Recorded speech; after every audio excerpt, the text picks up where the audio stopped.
ओम नमः शिवाय। मेरे चैनल में आप सभी का स्वागत है। आज इस वीडियो में मैं आप लोगों को भगवान शिव के पशुपतिनाथ बनने की कथा सुनाऊंगी।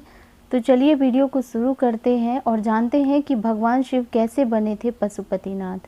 शिव पुराण में वर्णित कथा के अनुसार जब तारकासुर के अत्याचार से परेशान होकर सभी देवता ब्रह्मा जी के पास गए, तब ब्रह्मा जी ने बताया कि तारकासुर का वध भगवान शिव और माता पार्वती के पुत्र के हाथों से ही संभव है।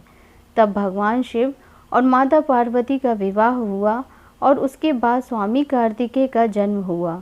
स्वामी कार्तिकेय द्वारा तारकासुर का वध हुआ और सभी देवताओं ने स्वामी कार्तिकेय की खूब प्रशंसा की और उन्हें आशीर्वाद प्रदान किया।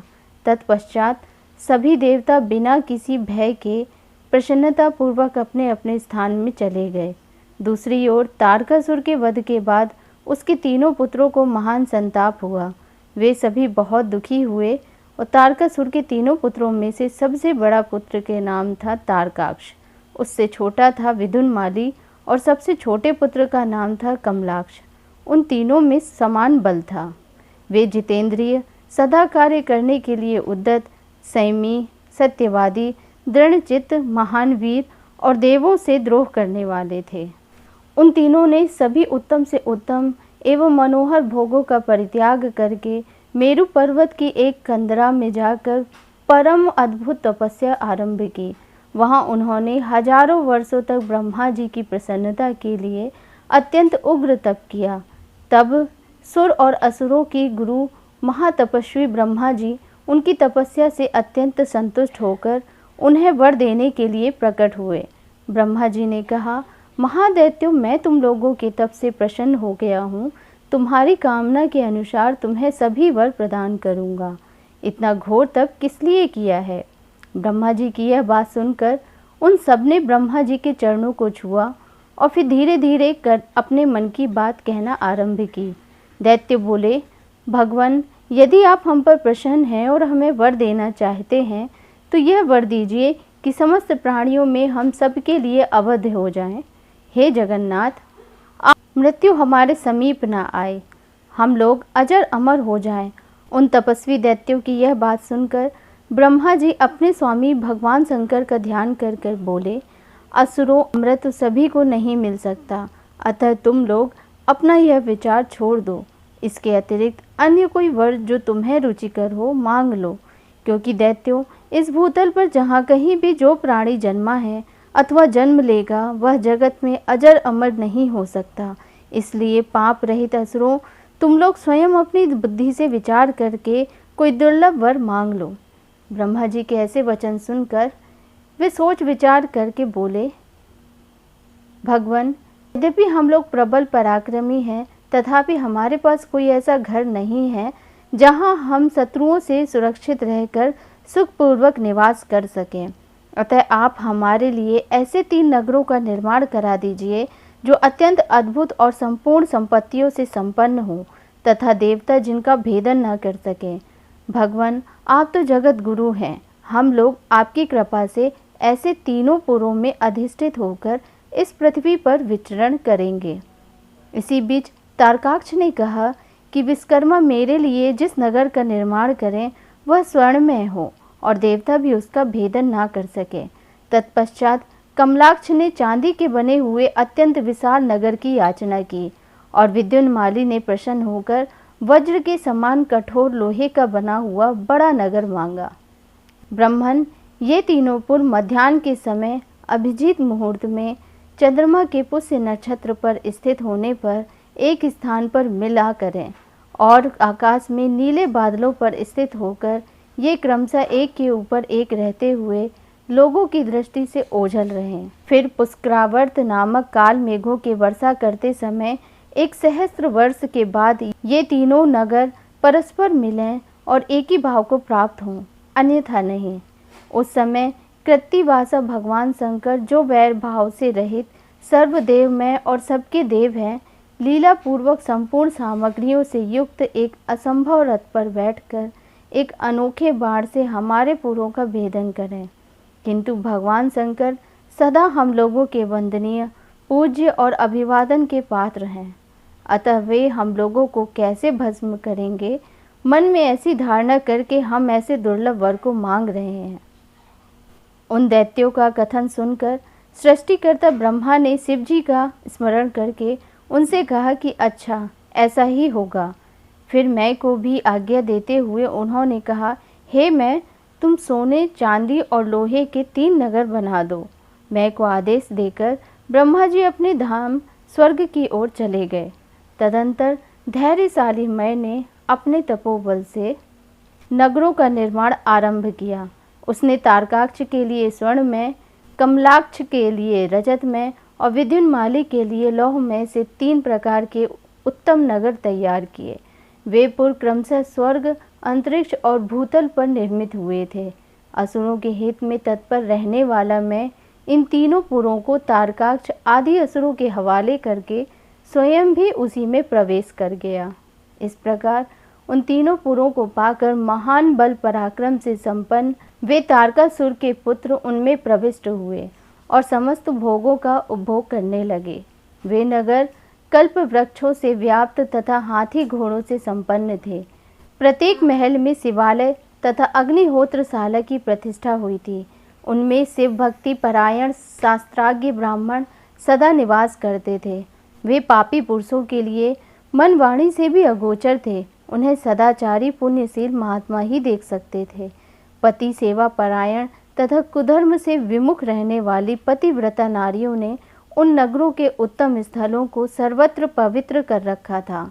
उनमें महाभाग सूरवीर और स्वधर्म परायण ब्राह्मण अपनी स्त्रियों तथा पुत्रों के साथ निवास करते थे।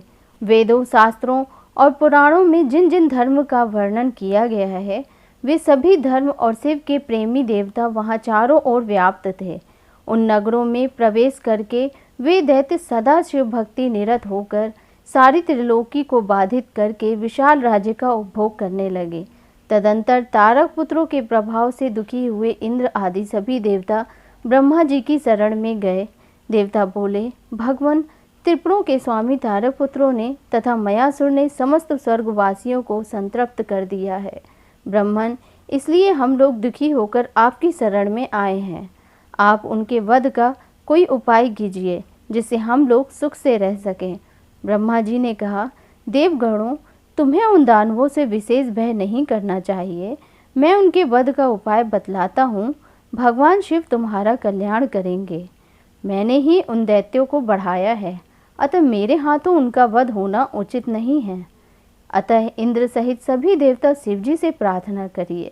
वे सर्वाधीश यदि प्रसन्न हो जाएंगे तो वे ही तुम लोगों का कार्य पूर्ण करेंगे। इस प्रकार सभी देवता भगवान शिव की शरण में गए। देवताओं ने कहा, महादेव तारक के पुत्र तीनों भाइयों ने मिलकर इंद्र सहित सभी देवताओं को परास्त कर दिया है। भगवान, उन्होंने त्रिलोकी को तथा मुनीश्वरों को अपने अधीन कर लिया है और संपूर्ण सिद्ध स्थानों को नष्ट भ्रष्ट करके सारे जगत को उत्पीड़ित कर रखा है। ये दारुण दैत्य समस्त यज्ञ भागों को स्वयं ग्रहण करते हैं। उन्होंने ऋषि धर्म का निवारण करके अधर्म का विस्तार कर रखा है। ये त्रिपुर निवासी दारुण दैत्य जब तक जगत का विनाश न कर डालें, उससे पहले ही आप किसी ऐसी नीति का विधान करें जिससे इसकी रक्षा हो सके। शिवजी बोले, देवगण, इस समय वे त्रिपुराधीश महान पुण्य कार्यों में लगे हुए हैं और ऐसा नियम है कि जो पुण्यात्मा हो उस पर विद्वानों को किसी प्रकार भी प्रहार नहीं करना चाहिए। मैं देवताओं के सारे महान कष्टों को जानता हूँ, फिर भी वे दैत्य बड़े प्रबल हैं, अतः देवता और असुर मिलकर भी उनका वध नहीं कर सकते। वे तारक पुत्र सब की सब पुण्य संपन्न हैं, इसलिए उन सभी त्रिपुरवासियों का वध दुस्साध्य है। तुम लोग भी तो धर्मज्ञ हो, अतः धर्म दृष्टि से विचार करके तुम ही बताओ कि जब ये दैत्य मेरे भक्त हैं तब मैं उन्हें कैसे मार सकता हूँ। इसलिए देवताओं, जब तक ये दैत्य मेरी भक्ति में तत्पर है तब तक उनका वध असंभव है। तथापि तुम लोग विष्णु के पास जाकर उनसे यह कारण निवेदन करो। तदंतर देवगण भगवान विष्णु के समीप गए और उनके द्वारा ऐसी व्यवस्था की गई जिससे वे असुर दैत्य सनातन धर्म से विमुख होकर सर्वथा अनाचरण परायण हो गए। वैदिक धर्म का नाश होने से वहाँ स्त्रियों ने पतिव्रत धर्म छोड़ दिया, पुरुष इंद्रियों के वश में हो गए। वहाँ स्त्री पुरुष सभी दुराचारी हो गए। देव आराधना, श्राद्ध, यज्ञ, व्रत, तीर्थ, शिव, विष्णु, सूर्य, गणेश आदि का पूजन, स्नान, दान आदि सभी शुभ आचरण नष्ट हो गए। तब माया तथा अलक्ष्मी उन पुरों में जा पहुँची। तब से प्राप्त लक्ष्मी वहाँ से चली गई। इस प्रकार वहाँ अधर्म का विस्तार हो गया। तब शिवेच्छा से भाइयों सहित उस दैत्यराज की तथा मैं की भी शक्ति कुंठित हो गई। दैत्यों ने शिव अर्चना का परित्याग कर दिया। संपूर्ण स्त्री धर्म नष्ट हो गया और चारों ओर दुराचार फैल गया। तब भगवान विष्णु और ब्रह्मा के साथ सब देवता कैलाश पर्वत पर गए और सुंदर शब्दों में शिव की स्तुति करने लगे। महेश्वर देव, आप परमोत्कृष्ट आत्मबल से संपन्न हैं। आप ही सृष्टि के कर्ता ब्रह्मा, पालक विष्णु और संहर्ता रुद्र हैं। परम ब्रह्म स्वरूप आपको नमस्कार है। फिर भगवान विष्णु ने जल में खड़े होकर अपने स्वामी परमेश्वर शिव का मन ही मन स्मरण करके तन्मय हो दक्षिणामूर्ति के द्वारा प्रकटित रुद्र मंत्र का 1.5 करोड़ की संख्या तक जप किया। तब तक सभी देवता उन महेश्वर में मन लगाकर उनकी स्तुति करते रहे।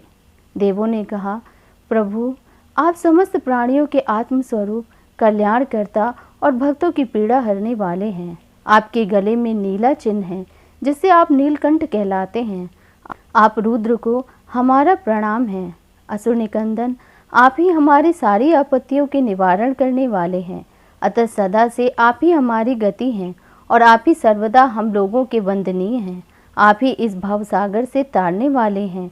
भगवान, इस जगत में जिसे परमात्मा कहा जाता है वह आप ही हैं। आप परमेश्वर को हमारा नमस्कार है। नाथ, आपने जगत में अनेकों ऐसे कार्य किए हैं जो हमारी समझ से भी परे हैं। इसलिए देवता, असुर, ब्राह्मण और अन्यान्य स्थावर जंगम भी आपकी ही स्तुति करते हैं। शंभु, त्रिपुरवासी दैत्यों ने हमें प्रायः नष्ट सा कर डाला है। अतः आप शीघ्र ही उन असुरों का विनाश करके हमारी रक्षा कीजिए। वे भगवान विष्णु द्वारा बताई गई युक्ति के चक्र में फंसकर सारा धर्म कर्म छोड़ बैठे हैं। भक्तवत्सल, हमारे सौभाग्यवश इस समय उन दैत्यों ने संपूर्ण धर्मों का परित्याग कर दिया है और नास्तिक शास्त्र का आश्रय ले रखा है। शरणदाता, आप सदा से देवताओं के हित का कार्य करते आए हैं, इसलिए आज भी हम लोग आपकी शरण में आए हैं। अब आपकी जैसी इच्छा हो वैसा कीजिए। सभी देवों ने महेश्वर की स्तुति की और विष्णु ने ईशान संबंधी मंत्र का जप किया। तब सर्वेश्वर भगवान शिव प्रसन्न हो गए और वृष पर सवार हो वहीं प्रकट हो गए। उस समय पार्वती पति शिव का मन प्रसन्न था। उन्होंने नंदीश्वर की पीठ से उतरकर विष्णु का आलिंगन किया और फिर वे नंदी पर हाथ टेककर खड़े हो गए और संपूर्ण देवताओं की ओर कृपा दृष्टि से देखकर गंभीर वाणी में श्री हरि से बोले। शिव जी ने कहा, देव श्रेष्ठ, उन अधर्मनिष्ठ दैत्यों के तीनों पुरों को मैं नष्ट कर डालूंगा, इसमें संशय नहीं है।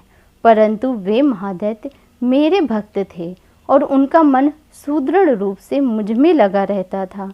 अतः यद्यपि इस समय उन्होंने उत्तम धर्म का परित्याग कर दिया है, तथापि क्या वे मेरे ही द्वारा मारने योग्य हैं? इसलिए जिन्होंने त्रिपुरवासी उन दैत्यों को धर्म भ्रष्ट करके मेरी भक्ति से विमुख कर दिया है, वे विष्णु अथवा अन्य कोई ही उन्हें क्यों नहीं मारते? शंभु की ये वचन सुनकर उन समस्त देवताओं का तथा श्री हरि का भी मन उदास हो गया। जब सृष्टिकर्ता ब्रह्मा ने देखा कि सभी देवताओं के मुख में उदासी छा गई है, तब उन्होंने हाथ जोड़कर शंभु से कहना आरंभ किया। ब्रह्मा जी बोले, परमेश्वर, आप योग वेत्ताओं में श्रेष्ठ परम ब्रह्म तथा सदा से देवों और ऋषियों की रक्षा में तत्पर हैं। अतः पाप आपका स्पर्श नहीं कर सकता। साथ ही आपके आदेश से ही तो उन्हें मोह में डाला गया है। इसके प्रेरक तो आप ही हैं। इस समय अवश्य ही उन्होंने अपने धर्म का परित्याग कर दिया है और वे आपकी भक्ति से विमुख हो गए हैं। तथापि आपके सिवा दूसरा कोई उनका वध नहीं कर सकता। आप तो राजा हैं, अतः राजा को धर्मानुसार पापियों का वध करने से पाप नहीं लगता। इसलिए आप देवगणों की रक्षा के लिए उद्यत हुए, विलंब मत कीजिए। ब्रह्मा की यह बात सुनकर परमेश्वर शिव का मन प्रसन्न हो गया। तब उन्होंने ब्रह्मा जी से कहा, ब्रह्मन, यदि आप मुझे देवताओं का सम्राट बतला रहे हैं तो मेरे पास उस पद के योग्य कोई भी ऐसी सामग्री तो नहीं है जिससे मैं उस पद को ग्रहण कर सकूं, क्योंकि ना तो मेरे पास कोई महान दिव्य रथ है, ना उसके उपयुक्त सारथी है, और ना ही संग्राम में विजय दिलाने वाले वैसे धनुष बाण ही हैं कि जिनको लेकर मैं मनोयोग पूर्वक संग्राम में उन प्रबल दैत्यों का वध कर सकूं। ये कहकर वे चुप हो गए, परंतु शिव जी को शीघ्र प्रस्तुत होते ना देखकर सभी देवता कश्यप आदि ऋषि अत्यंत व्याकुल तथा दुखी हो गए। भगवान हरि ने उनसे कहा। भगवान विष्णु बोले, देवों तथा मुनियों, तुम लोग क्यों दुखी हो रहे हो?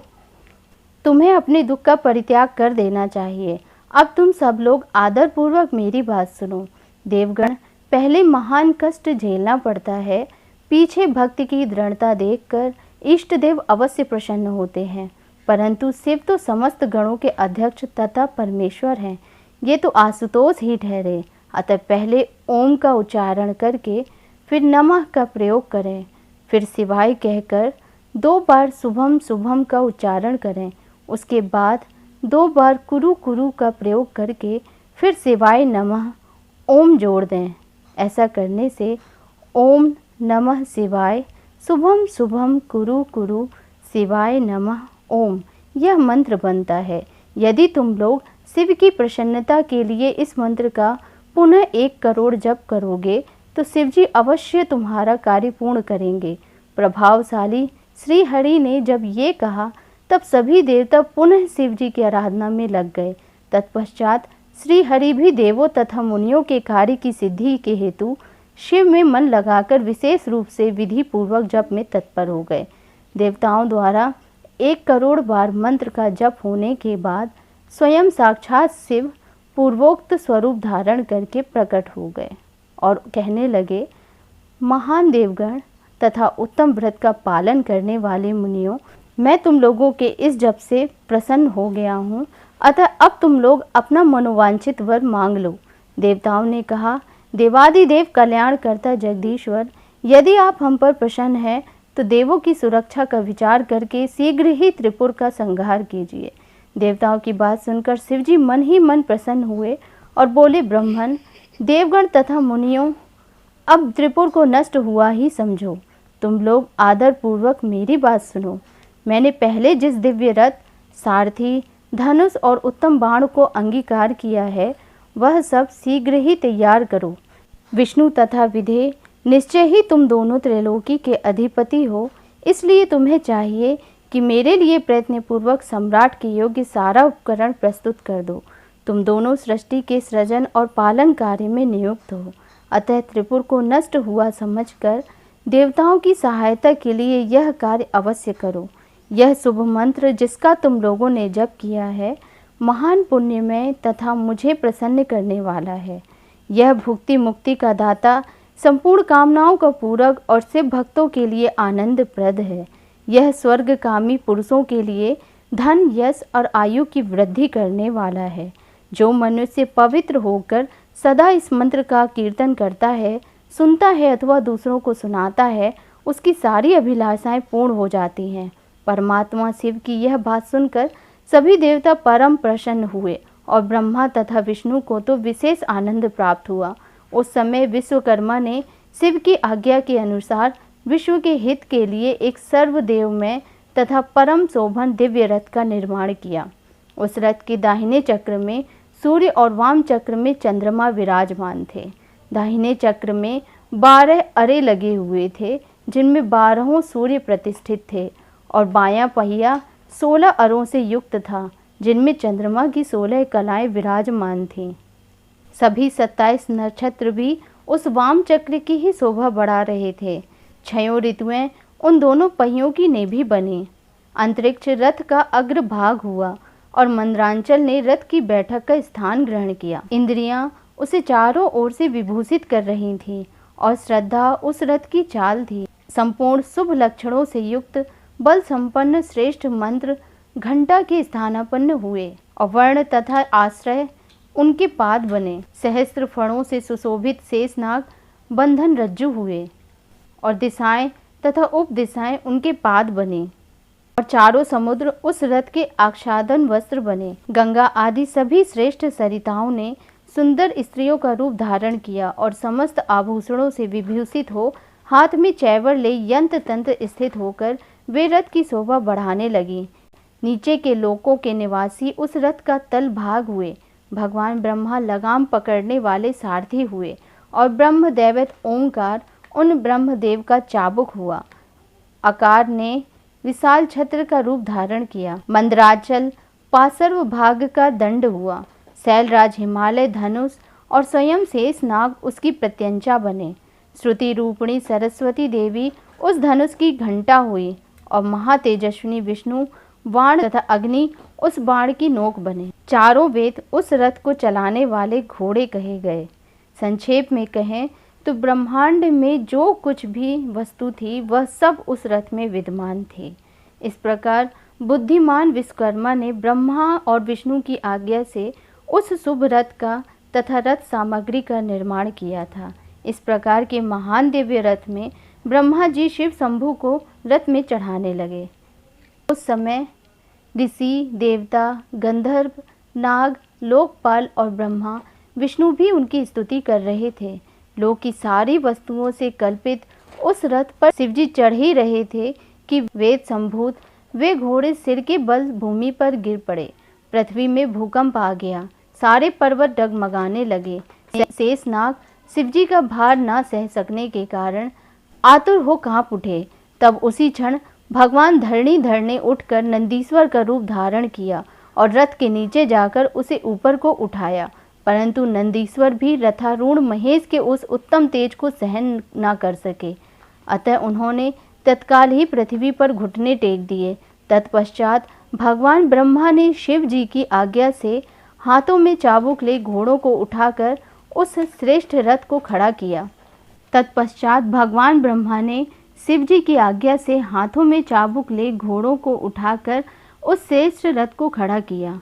तदंतर महेश द्वारा अधिष्ठित उस उत्तम रथ में बैठे हुए ब्रह्मा जी ने रथ को उन तपस्वी दानवों के आकाश स्थित तीनों पुरों को, तत्पश्चात लोकों के कल्याण करता भगवान रुद्र देवों की ओर दृष्टिपात करके कहने लगे, सुर श्रेष्ठों, यदि तुम लोग देवों तथा अन्य प्राणियों को पशु बनाकर उन पशुओं का आधिपत्य मुझे प्रदान करोगे, तभी मैं उन असुरों का संहार करूंगा, क्योंकि वे दैत्य श्रेष्ठ तभी मारे जा सकते हैं, अन्यथा उनका वध असंभव है। लक्ष्य करके आगे बढ़ाया। भगवान शंकर की यह बात सुनकर सभी देवता पशुत्व के प्रति सशंकित हो उठे, जिससे उनका मन खिन्न हो गया। तब उनके भाव को समझकर शंभु करुणाद्र हो गए। फिर वे हंसकर उन देवताओं से इस प्रकार बोले, देव श्रेष्ठों, पशु भाव प्राप्त होने पर भी तुम लोगों का पतन नहीं होगा। मैं उस पशु भाव से विमुक्त होने का उपाय बतलाता हूँ, सुनो और वैसा ही करो। देवताओं, मैं तुम लोगों से सच्ची प्रतिज्ञा करता हूँ कि जो इस दिव्य पशुपत व्रत का पालन करेगा वह पशुत्व से मुक्त हो जाएगा। सुरश्रेष्ठों, तुम्हारे अतिरिक्त जो अन्य प्राणी भी मेरे पशुपत व्रत को करेंगे वे भी निसंदेह पशुत्व से छूट जाएंगे।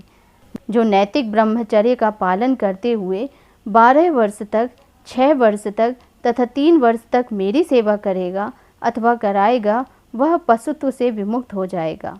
इसलिए श्रेष्ठ देवताओं, तुम लोग भी जब इस परमोत्कृष्ट दिव्य व्रत का पालन करोगे तो उसी समय पशुत्व से मुक्त हो जाओगे। इसमें कुछ भी संशय नहीं है। परमात्मा महेश्वर का वचन सुनकर विष्णु और ब्रह्मा आदि देवताओं ने कहा, बहुत अच्छा, ऐसा ही होगा। इसलिए बड़े बड़े देवता तथा असुर भगवान शंकर के पशु बने और पशुत्व रूपी पास से विमुक्त करने वाले रुद्र पशुपति बने। तभी से महेश्वर का पशुपतिनाथ यह नाम विश्व में विख्यात हो गया। यह नाम समस्त लोकों में कल्याण प्रदान करने वाला है। उस समय संपूर्ण देवता तथा ऋषि हर्ष मग्न होकर जय जयकार करने लगे और देवेश्वर ब्रह्मा, विष्णु तथा अन्यान्य प्राणी भी परमानंद में मग्न हो गए। उस अवसर पर महात्मा शिव का जैसा रूप प्रकट हुआ था उसका वर्णन सैकड़ों वर्षों में भी नहीं हो सकता। इस प्रकार महादेव शंभु संपूर्ण सामग्रियों सहित उस रथ पर स्थित हो उन सुरद्रोहियों के तीनों पुरों को पूर्णतः दग्ध करने के लिए उद्यत हुए उन्होंने रथ के शीर्ष स्थान पर स्थित हो उस महान अद्भुत धनुष पर प्रत्यंचा चढ़ाई और फिर धनुष की मूड़ को दृढ़ता पूर्वक पकड़कर और दृष्टि से दृष्टि मिलाकर वे वहां अचल भाव से खड़े हो गए। परंतु उनके अंगूठे के अग्रभाग में स्थित होकर गणेश निरंतर पीड़ा ही पहुंचाते रहे, जिससे वे तीनों पुर त्रिशूलधारी शंकर का लक्ष्य नहीं बन सके। तभी शंकर जी ने आकाशवाणी सुनी, ऐश्वर्यशाली जगदीश्वर, जब तक आप इन गणेश की अर्चना नहीं कर लेंगे तब तक इन तीनों पुरों का संहार नहीं कर पाएंगे। आकाशवाणी को सुनकर भगवान शिव ने भद्रकाली को बुलाकर गजानन का पूजन किया। तब वे प्रसन्न हो गए। इस प्रकार जब गणेश जी का पूजन करके महादेव जी रथ पर स्थित हुए तब वे तीनों पुर कालवश शीघ्र ही एकता को प्राप्त हो गए। उन त्रिपुरों के परस्पर मिलकर एक हो जाने पर महान हर्ष हुआ। तब विष्णु और ब्रह्मा ने कहा, महेश्वर, तारक के पुत्र त्रिपुर निवासी दैत्यों के वध का समय आ गया है, इसलिए ये पुर एकता को प्राप्त हो गए हैं। अतः देवेश, जब तक ये त्रिपुर पुनः अलग न हो जाएं, उससे पहले ही आप बाण छोड़कर उन्हें भस्म कर डालिए और देवताओं का कार्य सिद्ध कीजिए। तदंतर शिव जी ने धनुष की डोरी चढ़ाकर उस पर पूज्य पशुपतास्त्र नामक बाण का संधान किया और उन महासुर को ललकार कर करोड़ों सूर्य के समान प्रकाशमान उस भीषण बाण को उन पर छोड़ दिया। उस बाण की नोक पर अग्निदेव प्रतिष्ठित थे, जिस वजह से उस बाण का स्पर्श होते ही तारकाक्ष भाइयों सहित जलने लगा। तब उसने अपने स्वामी भक्त वत्सल भगवान शंकर का स्मरण किया और मन ही मन महादेव को देखकर परम भक्ति पूर्वक नाना प्रकार से विलाप करने लगा। उसने बोला, भगवान, आप हम पर प्रसन्न हैं, यह हमें ज्ञात हो गया है। भगवान, जो देवता और असुरों के लिए अपर्याप्त था आपके हाथों से मरना, उस दुर्लभ लाभ को हमने प्राप्त किया है। अब जिस जिस योनि में हम जन्म धारण करें, वहाँ हमारी बुद्धि आपकी भक्ति से भावित रहे। वे दैत्य विलाप कर ही रहे थे कि शिव जी की आज्ञा से उस अग्नि ने उन्हें अद्भुत रीति से जलाकर राख बना दिया। तो ये थी कथा भगवान शिव के पशुपतिनाथ रूप धारण करने की और तारकासुर के तीनों पुत्रों के वध करने की। अगर आपको मेरे द्वारा दी गई जानकारी अच्छी लगी हो तो प्लीज़ मेरे चैनल को लाइक करिएगा, शेयर करिएगा, सब्सक्राइब करिएगा। धन्यवाद।